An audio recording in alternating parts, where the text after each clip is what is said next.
Kahit na itinuturing ang ipis na isang salot, kahit papaano ay nakakatulong din pala ang mga insektong ito sa pamamagitan ng pagbibigay ng isang babala.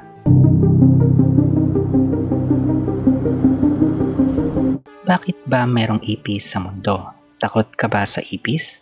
Marami ang umiiwas sa insektong ito dahil masakit kapag nangagat at pagkatapos ay mamamaga ang iyong balat. Dati nga, habang abalang-abala ako sa paglalaro ng isang mobile game, ay bigla akong napatalon at nabitawan ko pa nga ang aking cellphone dahil sa isang ipis na dumapo sa aking leeg.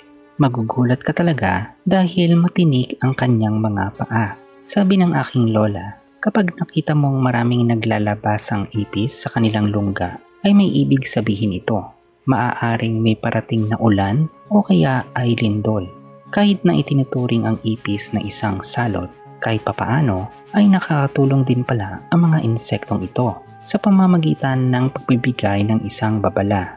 Kung ayaw mo ng ipis sa iyong tahanan, kailangang panatilihin mo ang kalinisan dahil gustong-gusto ng mga ipis ang maduming lugar, lalo na sa mga lugar na may naiwang pagkain.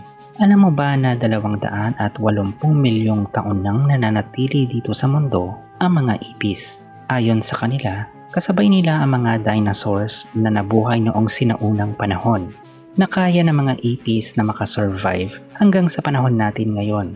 Matibay ang kanilang resistensya sa pabago-bagong panahon. Ang sabi nila, halos lahat ng bagay ay pwedeng kainin ng ipis.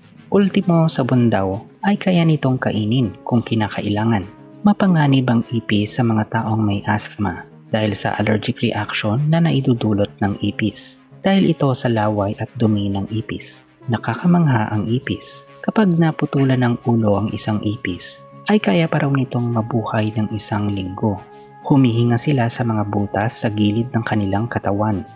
Kapag nahulog ang ipis sa tubig, iisipin mong nalunod ito makalipas ang ilang minuto. Hindi ito kikilos at aakalain mong wala na itong buhay. Subalit ayon sa mga eksperto, kaya ng ipis na pigilan ang kanilang paghinga sa loob ng 40 minuto. At kapag nakaligtas ito sa malalim na tubig, ay magsisimula itong humingang muli at patuloy na mabubuhay. Nakakadiri ding malaman na nakakayang kainin ng ibang tao ang ipis.